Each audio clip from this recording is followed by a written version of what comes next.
তার মানে আমি যে কোনো একটা ক্যারেক্টারের, অর্থাৎ ভালো মানুষ নাহলে খারাপ মানুষ, এখন খারাপ ভালো দুইটাই যখন একটা মানুষ দেখে তখন কিন্তু আলটিমেটলি মানুষ খারাপটাকেই বেছে নিতে বেশি পছন্দ করে। আসসালামু আলাইকুম। ইদানিং কিছু বিষয় নিয়ে খুব আলোচনা চলছে বা সমালোচনা চলছে। তো আমি আসলে আলোচনা সমালোচনার দুই পক্ষকেই আমি সম্মান করি। আলোচক এবং সমালোচক দুইজনকেই আমি খুব বেশি সম্মান করি। যে কোনো একটা টপিকের উপরে একজন সমালোচক দেখা যাচ্ছে কাউকে নিয়ে কোনো সমালোচনা করছে বা কোনো বিষয় নিয়ে সমালোচনা করছে, এটা অবশ্যই একটা পজিটিভ দিক আমার কাছে মনে হয়। গঠনমূলক সমালোচনাকে অবশ্যই গ্রহণ করার মতো শক্তি থাকতে হবে।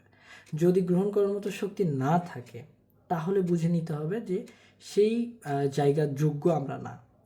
এবং মজার একটা ব্যাপার হচ্ছে যে সমালোচকের ক্ষেত্রেও ঠিক তেমন। সমালোচনা এমন জায়গায় করতে হবে যেই জায়গাটাতে গ্রহণযোগ্য হয়, বা এই ধরনের সমালোচনা করতে হবে যে সমালোচনাটাকে আসলে মডিফাই করা যায় বা সেই সমালোচনার ভিত্তি করে একটা সমাধান করা যায়।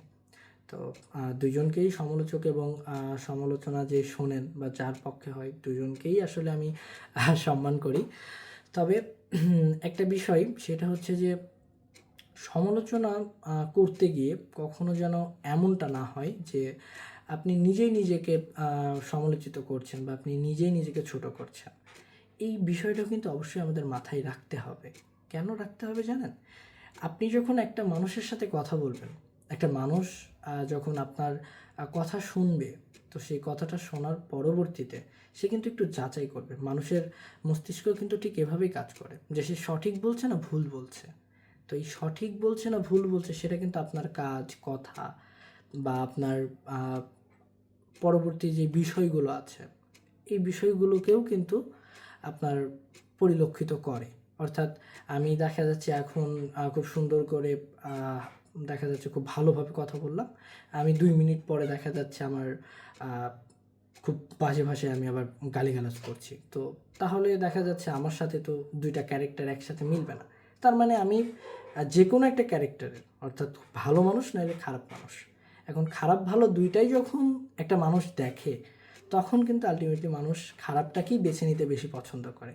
কেননা যে কথায় আছে যে তুমি হচ্ছে, কথাই নেই তো আমি বলছি আর কি, যে তুমি 100টা ভালো কাজ করো, অসুবিধা নেই, বাট তুমি 100টা ভালো কাজের মধ্যে একটা খারাপ কাজ করো, দেখবা তোমার অবস্থা খারাপ। সেমভাবে একটা ব্ল্যাকবোর্ডের মধ্যে ছোট্ট একটা কালো মার্কারের যদি পয়েন্ট থাকে তাহলে সাদা পুরো ব্ল্যাকবোর্ডটা না দেখে কালো পয়েন্টের দিকেই আগে চোখটা যাবে। তো সেই জায়গাটা থেকে আমাদের নিজেদেরও আগে ঠিকভাবে চলতে হবে বা নিজেদেরও আমাদের এই বিষয়গুলো সম্পর্কে অবগত থাকতে হবে। এর মানে এই না যে আমি আবার এক পক্ষ আছে বা একটা বিষয় হতে পারে যে না আমি হয়তো বা এটা বলতেছি, আমি ওনাকে ছোট করতেছি, এনাকে ছোট করতেছি না। ভাই, আমার কথায় আপনি ছোট বড় হওয়ার কোনো আপনার সুযোগ নেই। আমি আমার জায়গাটা থেকে কথা বলছি, আপনি আপনার জায়গাটা থেকে শুনতেছেন বা আপনি আপনার জায়গাটা থেকে বিষয়টা নিয়ে চিন্তা করতেছেন। তো আমার সামান্য একটা কথায় সাপোজ আমি একজনকে গালি দিলাম, তো গালি দেওয়া মানে কি, আমাকে একটা সাপোজ ছোট্ট একটা গালি দিল বা একটা কটু কথা বললো, তো একটা কটু কথা বলা মাত্রই কি আমার এইখান থেকে আমার হাত খসে পড়ে গেল? বিষয়টা কি এমন? বিষয়টা কিন্তু এমন না।